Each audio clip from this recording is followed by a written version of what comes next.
Saya tahu banyak daripada Anda waktunya harus di-squeeze mungkin, bahkan kerjaan semakin padat, tapi Anda meluangkan waktu. Boleh teman-teman yang ada di online boleh mengucapkan terima kasih, give your best applause to everyone yang senantiasa melayani hampir setahun ini selama online. Nah, saya mau kasih tahu tahun 1927 ada seorang produser dan director film namanya adalah Cecil B. DeMille. Yang menarik, pemain utamanya H.B. Warner diminta untuk menandatangani perjanjian 5 tahun yang melarang Warner tampil dalam peran film yang mungkin akan mengkompromi peran kudusnya karena dia memerankan sosok Tuhan Yesus. Warner diminta untuk memisahkan diri atau being set apart from activities dari aktivitas-aktivitas yang tidak alkitabiah selama pembuatan film itu terutama. Misalnya dilarang melihat pertandingan bola, dilarang bermain kartu, kemudian juga dia dilarang ke night club, ya itu jelas cukup. Tapi ada yang juga klausulnya berkata dilarang berenang atau bahkan dilarang mengendarai mobil convertible. What does it have to do with holiness? Well anyway, he was being set apart. Judul saya pada hari ini adalah set apart. Dari perikop 1 Petrus 1 ayat 13 sampai 16 yang akan saya bacakan. Sebab itu, siapkanlah akal budimu, waspadalah dan letakkanlah pengharapanmu seluruhnya atas kasih karunia yang dianugerahkan kepadamu pada waktu penyataan Yesus Kristus. Hiduplah sebagai anak-anak yang taat dan jangan turuti hawa nafsu yang menguasai kamu pada waktu kebodohanmu. Tetapi hendaklah kamu menjadi kudus di dalam seluruh hidupmu sama seperti Dia yang kudus yang telah memanggil kamu. Ayat 16 berkata, sebab ada tertulis, ini tertulis di mana?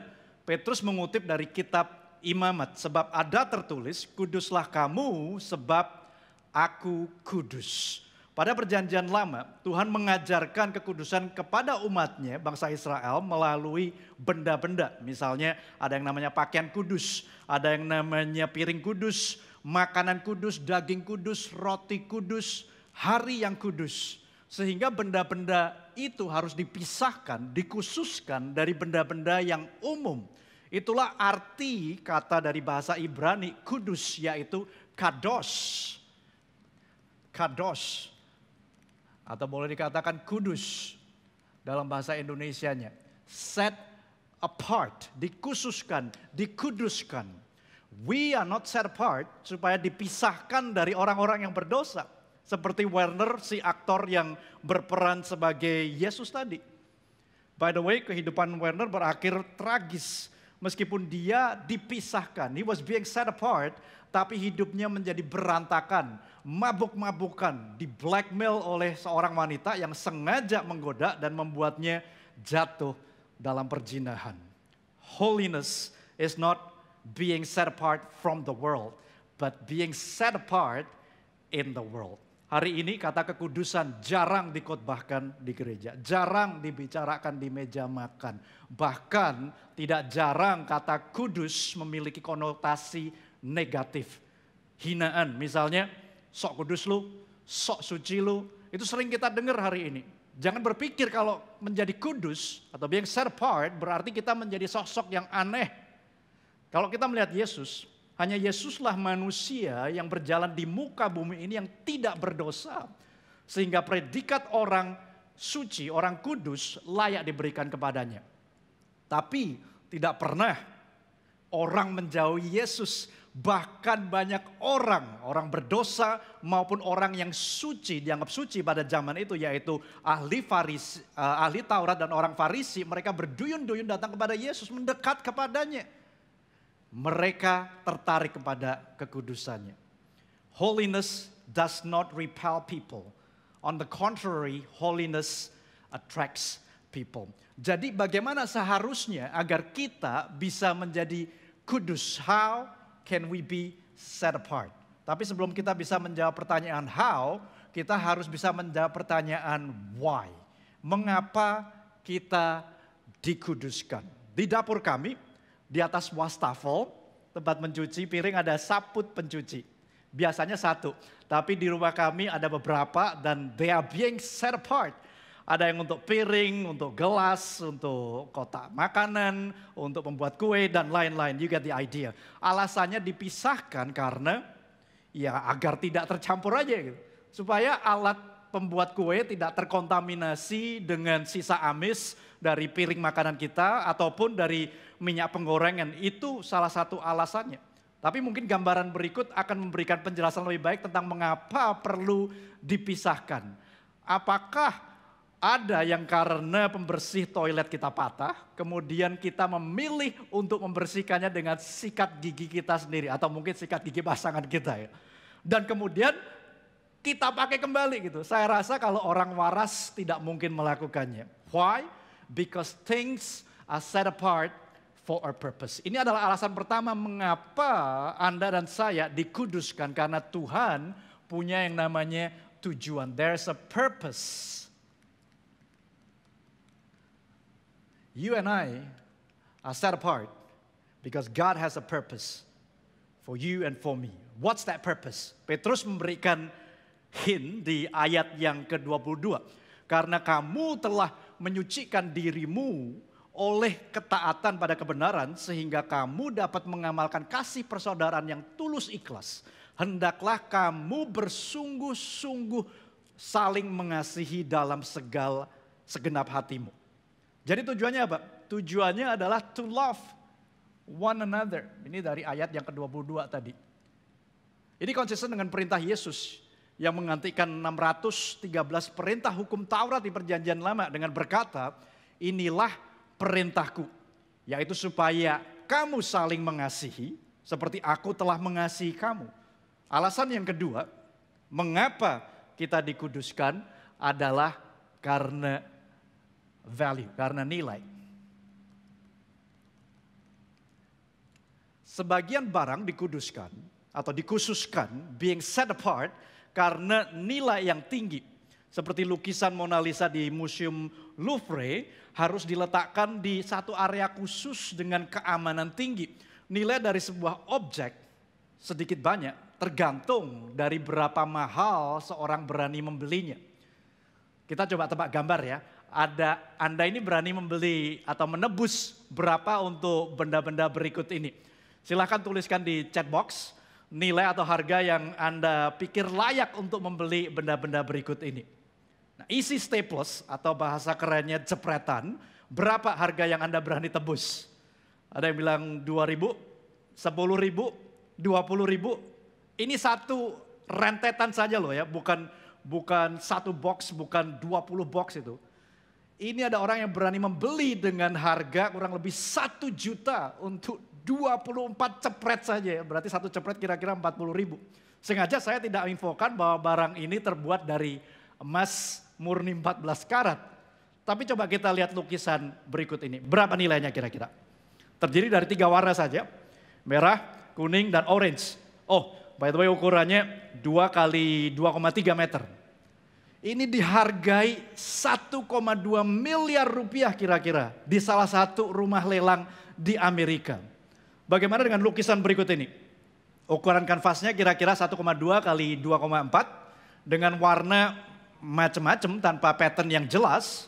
Yang jelas sih saya kemungkinan bisa membuat replikanya karena kelihatannya sangat abstrak, sangat mudah dibuat. Ini dihargai 2,3 miliar. Karena merupakan salah satu karya dari Jackson Pollock, pelukis abstrak yang terkenal di Amerika. Bagaimana dengan gambar berikut ini? Berapa harganya? It's priceless. Bukan less price, tetapi terlalu berharga untuk diukur dengan angka. Karena Anda sangat berharga. Karena Anda telah ditebus, dibeli. Bukan dengan barang yang fana, bukan pula dengan perak atau emas, melainkan dengan darah yang mahal yaitu darah Kristus. Seperti yang tertulis di dalam 1 Petrus 1 ayat 18 sampai 19. Saliblah yang membuat nilai Anda dan nilai saya tinggi, tidak terukur nilainya, berharga, and makes us valuable. That's the second reason why you and I are set apart. Karena Anda dan saya berharga. Nah sekarang kita coba menjawab pertanyaan how. can we be set apart? Background dari surat Petrus ini ditujukan kepada gereja Tuhan di Asia Kecil. Turki modern hari ini. Pada saat itu mereka mengalami penindasan di mana Petrus mempersiapkan agar gereja Tuhan tidak goyah tetapi tetap hidup di dalam takut akan Tuhan dan di dalam kekudusan. Petrus mengatakan paling tidak ada 2 kategori bagaimana kita bisa menjadi kudus atau being set apart. Kategori yang pertama saya mau katakan adalah nature. Dan kategori yang kedua saya mau katakan nurture. Nanti kita akan lihat lebih detail lagi apa bedanya. Ada sebuah film dokumenter berjudul Three Identical Strangers. Sebuah kisah nyata. Film ini menceritakan sekelompok peneliti tahun sekitar 1950-1960 yang secara sengaja mereka itu memisahkan anak-anak kembar pada saat mereka lahir untuk apa? Untuk mengetahui bagaimana hubungan antara nature and nurture.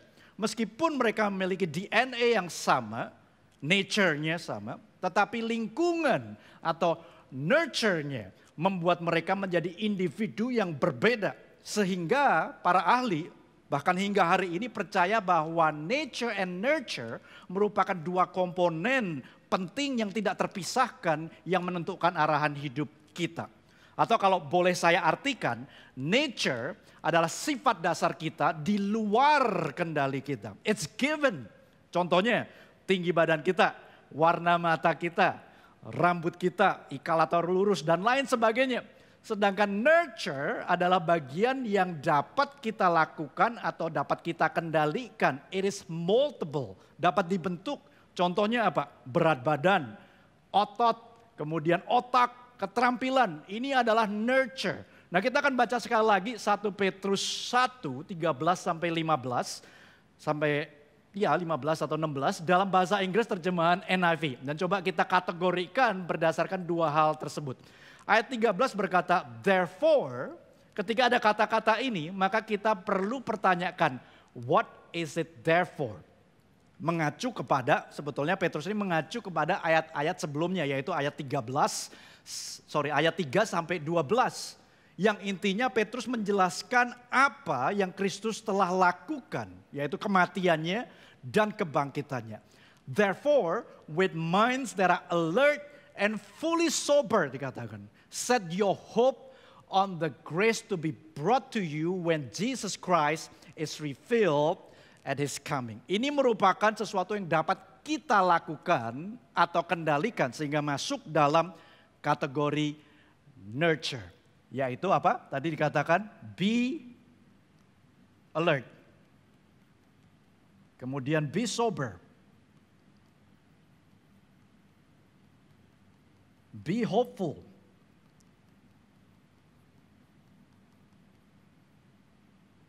Hopeful. Ini ada di ayat 13. Ini berhubungan dengan pikiran kita, with our mind dikatakan. Agar pikiran kita alert, sober, memiliki pengharapan. This is something to do with our mind.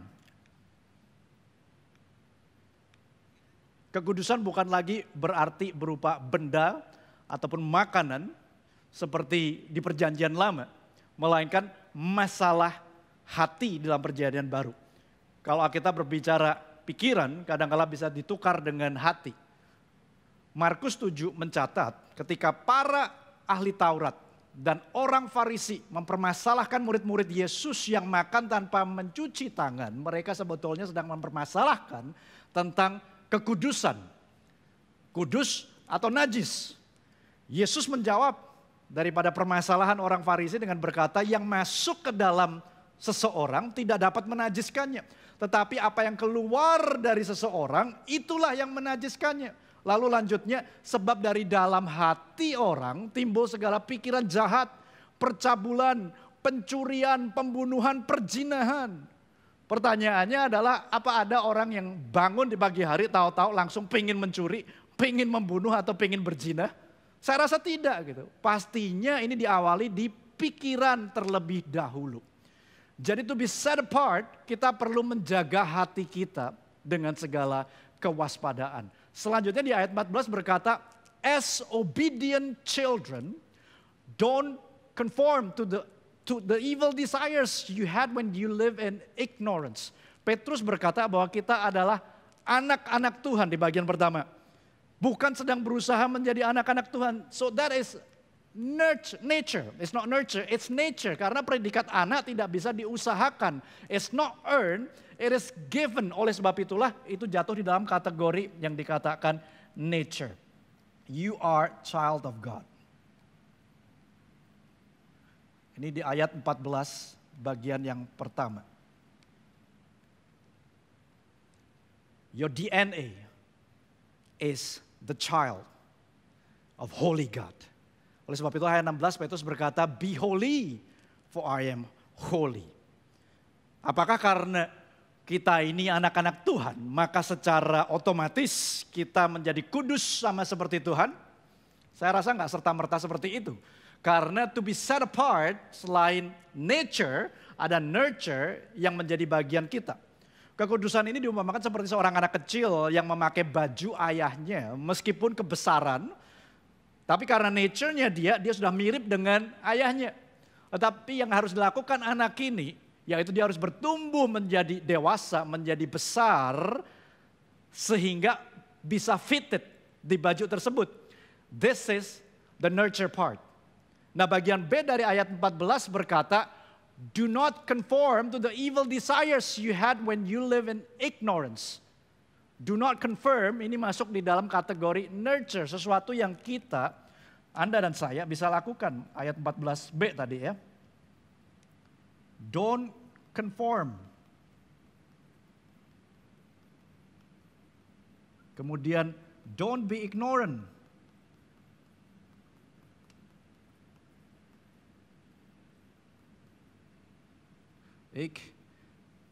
Ignorant. I hope you can read my writing.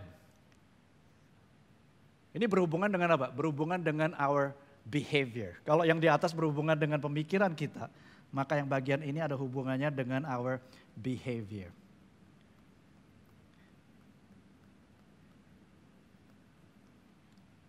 Cara kita membawa diri kita. Cara kita menjaga kelakuan kita. Sehingga Daud berkata, dengan apakah seorang muda mempertahankan kelakuannya bersih dengan menjaganya sesuai dengan firman Tuhan. So we need the word of God. Firman Tuhan, saya tuliskan FT gitu aja supaya menyingkat waktu. Firman Tuhanlah yang akan menjaga kelakuan kita bersih. Firman Tuhan seperti apa? Firman Tuhan yang dihembuskan oleh Roh Kudus yang menjadi the living word of God. Karena firman Tuhan saja seringkali hanya menjadi informasi. Tetapi ketika ada hadir Roh Kudus di sana sehingga menjadi rema, disitulah menjadi firman yang hidup. Yang menjadi hanya informasi tetapi menjadi transformasi di dalam hidup Anda dan saya. Nah ketika saya melihat kata ignorant, don't be ignorant. Saya teringat dua tokoh di perjanjian lama yaitu Abraham dan Lot. Mereka sangat diberkati oleh Tuhan sehingga harta milik mereka amat banyak. Dan dikatakan lahan mereka menjadi gak cukup. Siapa yang mau seperti ini? Lahannya sampai gak cukup loh, mereka harus memilih untuk berpisah akhirnya. Abraham meminta keponakannya yaitu Lot agar Lot bisa memilih terlebih dahulu. He's very gentleman. Tetapi Lot ini mungkin nggak tahu diri ya sebagai keponakan yang lebih muda harusnya memberikan kesempatan ini kepada pamannya. Yang mana ini sebetulnya milik pamannya semuanya. Alkitab mencatat bahwa Lot melihat ke seluruh negeri dan akhirnya dia memilih lembah Yordan yang paling subur, yang paling indah dan berdampingan dengan Sodom. Ayat selanjutnya berkata bahwa Lot berkemah dekat Sodom. Bahasa aslinya menjelaskan bahwa kemah Lot ini menghadap ke Sodom. Sehingga minimal 2 kali dalam sehari dia akan melihat Sodom setiap pagi hari pada saat dia bangun. Dan malam hari sebelum dia tidur dia melihat Sodom. Lot tahu sebetulnya bahwa Sodom adalah tempat yang penuh dosa. Tetapi dia berpikir tidak ada salahnya kan. Kalau hanya melihat aja kan gak dosa gitu. Nah karena dia sering melihat, maka menurut saya, ini interpretasi saya, dia mulai membayangkannya. Alangkah nikmatnya ya, kalau hidup di Sodom. Tanpa dia sadari, dia mulai menginginkan untuk tinggal di sana. Dan akhirnya, Lot diketemukan, dia tinggal di Sodom. Menurut catatan Kejadian 14 ayat yang ke-12. Dan bahkan di pasal 19 ayat 1, Lot ketika diketemui oleh dua orang malaikat Tuhan yang hendak menghancurkan kota Sodom dan Gomora, Lot sedang duduk di pintu gerbang kota Sodom. Ini adalah simbolis di mana Lot merupakan pemimpin di Sodom dan Gomora.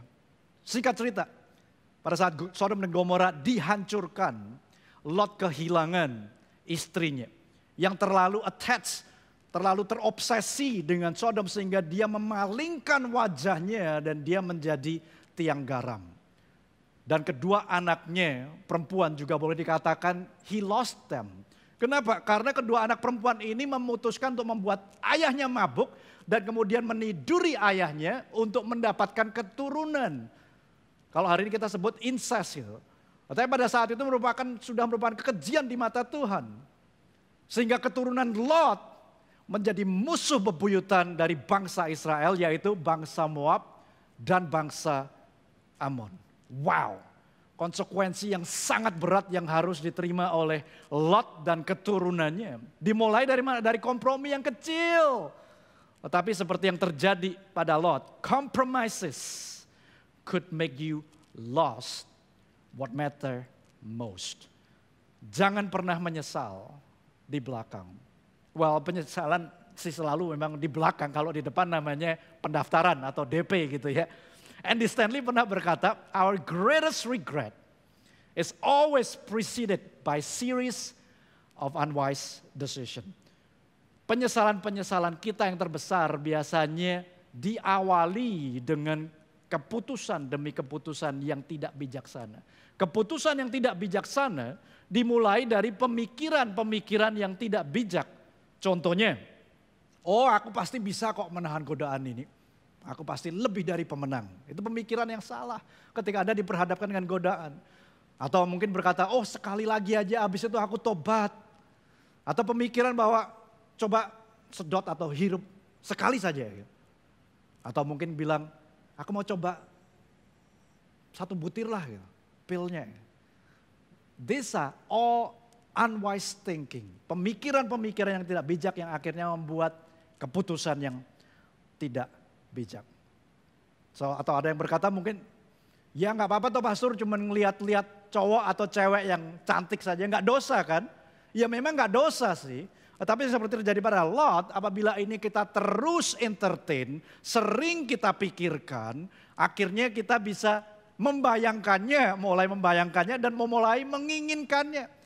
Akhirnya suatu hari kita bisa seperti Lot, menemukan diri kita sudah hidup di dalam dosa. Pergaulan masuk di dalam kategori nurture, bagian daripada nurture yang bisa mengarahkan jalan hidup kita. Ada sebuah quote yang sangat bagus berkata seperti ini.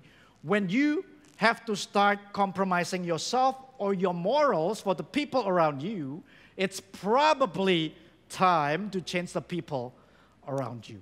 Lot mengambil keputusan-keputusan yang mungkin bukan dosa, tetapi tidak bijaksana.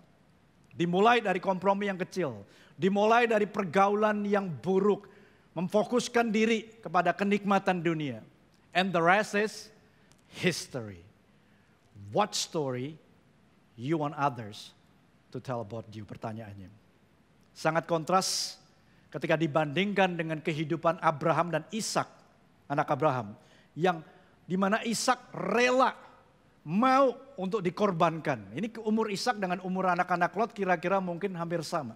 Di sini kita melihat bahwa selain nature, DNA, yaitu DNA-nya Abraham dan Lot yang adalah orang benar. Yes, Alkitab mencatat bahwa Lot adalah orang benar. Itu ada di dalam 2 Petrus 2 ayat 7. Juga nurture membuat perbedaan yang sangat besar di dalam kehidupan Ishak maupun anak-anak Lot. Para orang tua, saya mau encourage agar setiap dari kita membangun lingkungan yang membuat anak-anak Anda being set apart, hidup dalam kekudusan. Di IG dari JBCC Parenting sangat bagus dituliskan, it's not parents' responsibility to make sure that they have godly children. It's parents' responsibility to make sure children have godly parents. Jadi bagaimana agar kita tidak menjadi ignorant? Supaya kita nggak jadi ignorant gimana caranya? Harus make clear and accountable boundaries. Ada batasan-batasan yang harus kita buat secara jelas. Batasan apa? Mungkin batasan dengan lawan jenis. Mungkin batasan dalam menggunakan keuangan kita atau punya budget yang jelas. Mungkin dalam penggunaan media sosial atau bahkan konten-konten internet dan lain sebagainya. Di selanjutnya di ayat yang ke-15 di 1 Petrus 1, terjemahan NIV kembali berkata, "But just as he who called you is holy, so be holy in all you do." Penekanannya adalah dalam keseluruhan. In all that you do, you need to be holy. Mana bisa pertanyaannya? Kalau sehari dalam seminggu tidak maki-maki, mungkin bisa.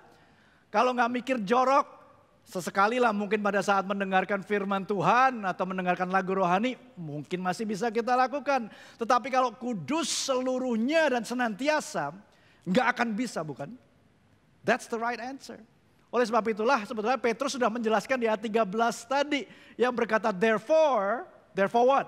Oleh karena apa yang Kristus telah lakukan, yaitu di ayat 3 sampai ayat 12, yaitu apa yang Kristus lakukan di atas kayu salib untuk Anda dan saya. Petrus kembali mengatakan, with minds that are alert and fully sober, set your hope on what? On the grace.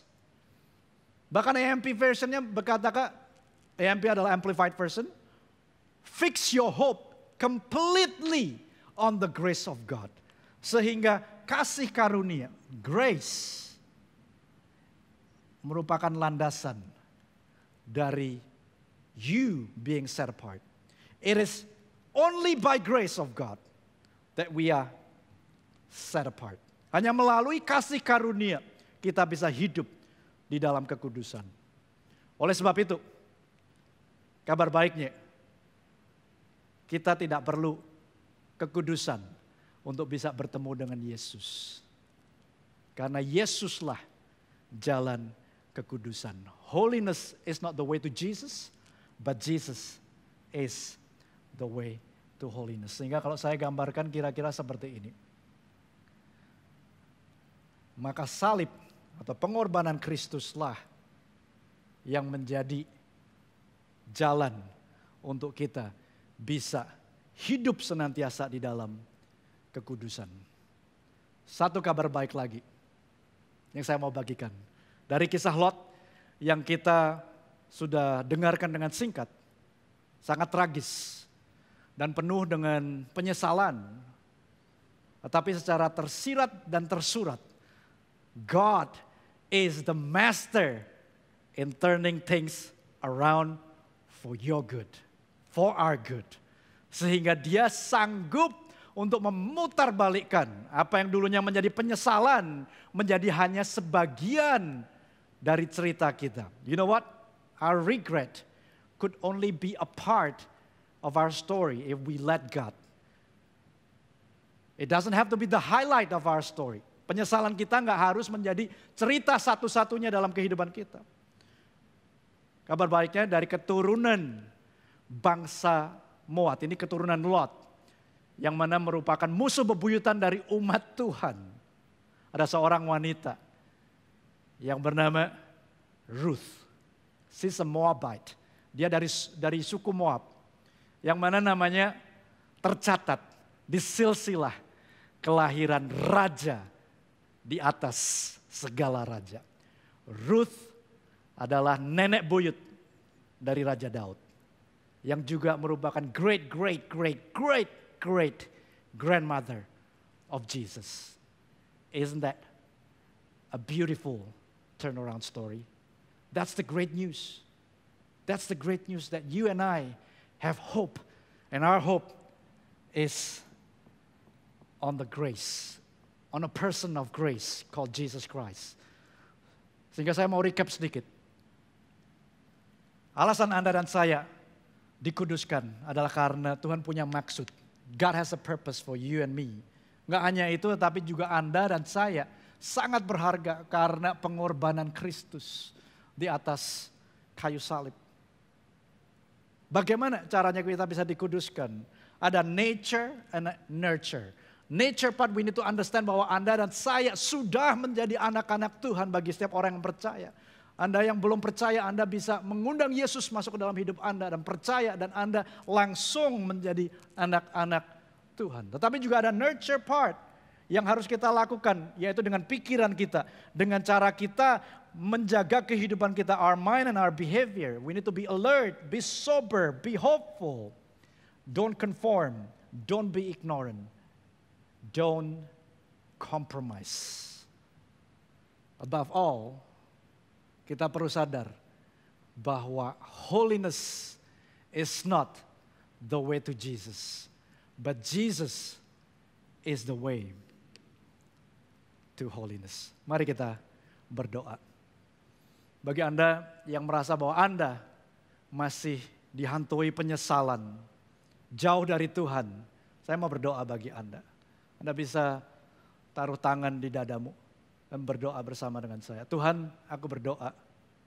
Kau melihat setiap tangan-tangan yang ada di dada mereka masing-masing. Engkau tahu setiap ketakutan mereka, bahkan kekhawatiran mereka akan masa lalu mereka. Tetapi Engkau Allah yang menjanjikan masa depan yang penuh dengan pengharapan. Di mana you are the master of turning things around for our good. Aku berdoa agar mereka boleh fix their hopes on your grace alone. That you will turn around their regrets. Engkau akan memutarbalikkan setiap penyesalan mereka. Rubah menjadi sebuah cerita kemenangan di mana namamu akan dipermuliakan. Because they are valuable in your eyes and you have a purpose in their lives. Juga bersama dengan jemaat yang lain boleh mengambil keputusan-keputusan yang bijak. Baik kami yang single ataupun kami yang sudah pacaran. Baik kami yang berkeluarga maupun anak-anak atau orang tua. Pelajar atau profesional atau bahkan kami yang sudah pensiun. Volunteers ataupun staff. Siapapun kami mau hidup di dalam kekudusan-Mu. Tidak kompromi dengan dosa maupun hal yang mendekati dosa. Roh Kudus berbicaralah dengan jelas melalui firman-Mu. Sehingga terjadi transformasi dalam hidup kami. That we are set apart for a purpose. To glorify your name. Sehingga kami gak menjadi ignorant. Tetapi kami beroleh hati yang bijaksana. Sekali lagi buat kami sanggup untuk melatih pikiran kami. Menjaga hati kami. Menjaga tingkah laku kami. Agar kami tidak menjadi serupa dengan dunia. But set apart. Once again that your name be glorified. Kami panjatkan doa kami di dalam kasih karunia-Mu, yaitu nama di atas segala nama, Yesus Kristus. Haleluya. Amen.